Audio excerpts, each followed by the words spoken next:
Halo sobat viewers dimanapun kalian berada, kembali lagi di channel saya The Hobbies.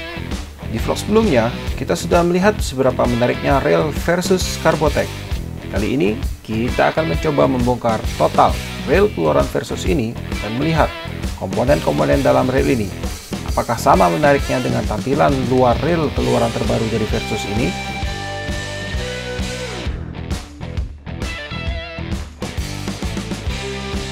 Semua komponen versus Carbotech sudah kita pisahkan satu persatu. Sekarang saatnya kita melihat bagaimana kualitas komponen-komponen yang menyusun rail ini.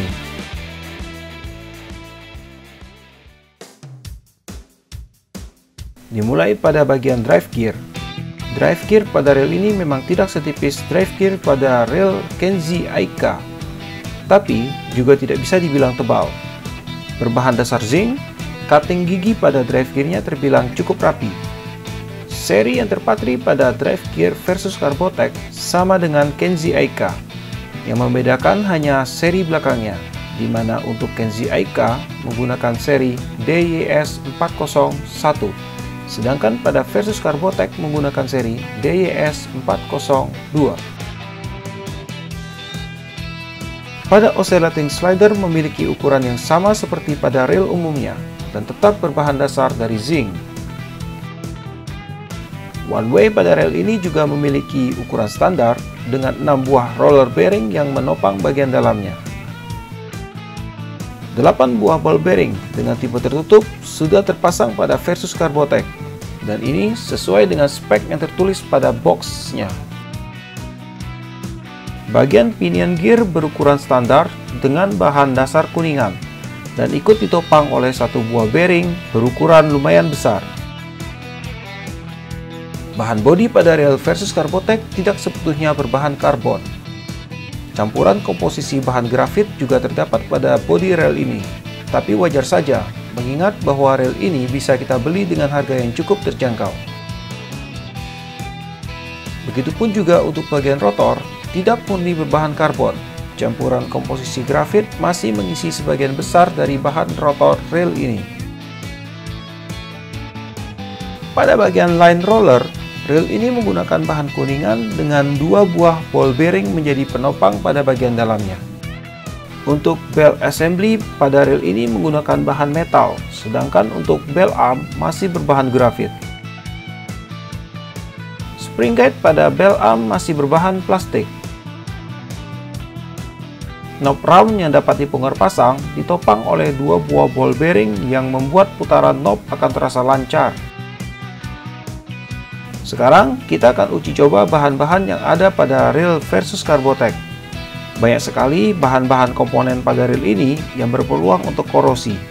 Terbukti dengan sebagian komponennya yang masih bereaksi terhadap magnet, yang menunjukkan kadar besi pada komponen tersebut lumayan tinggi, walaupun sebagian sudah dilapisi oleh krom, seperti baut-baut pada bagian dalam gearbox,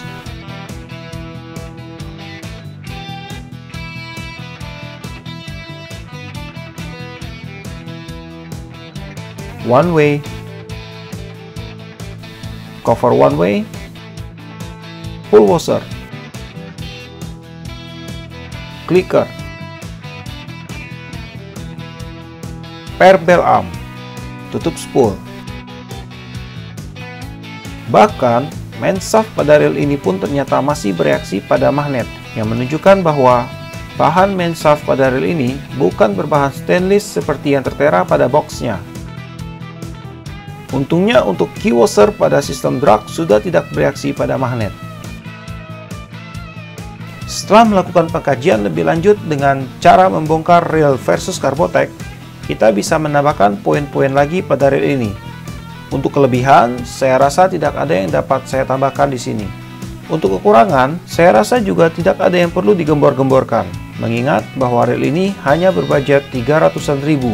Tentunya tidak lazim kalau kita mengharapkan sesuatu yang terlalu perfect. Hanya saja, beberapa poin yang akan saya tambahkan di sini adalah keterangan spek pada box rail ini agak sedikit berbeda dari yang ada, seperti full stainless steel handle and knob, yang dimana saya rasa ini adalah berbahan aluminium. Juga spek stainless steel main shaft dan main gear, di mana pada main shaft rail ini masih sangat bereaksi pada magnet. Dan yang kita tahu bahwa stainless steel tidak bereaksi terhadap magnet. Dan pada main gear juga mempunyai bahan dasar dari zinc, bukan stainless steel. Di bagian akhir yang ingin saya tambahkan, buat kawan-kawan semua yang menggunakan rail versus Carbotech ini, terkhususnya yang menggunakannya pada spot salt water, agar lebih rajin dalam merawat rail ini, karena potensi korosi pada rail ini masih terbilang cukup tinggi. Oke kawan-kawan, sampai di sini dulu konten kali ini. Semoga konten ini bermanfaat buat kalian semua. Jangan lupa untuk like dan komen di bawah, dan jika kalian sudi, silakan share video ini. Dan jangan lupa untuk subscribe, biar kalian tidak ketinggalan video-video terbaru dari saya. Dan tetap tidak lupa, salam satu hobi dalam lensa.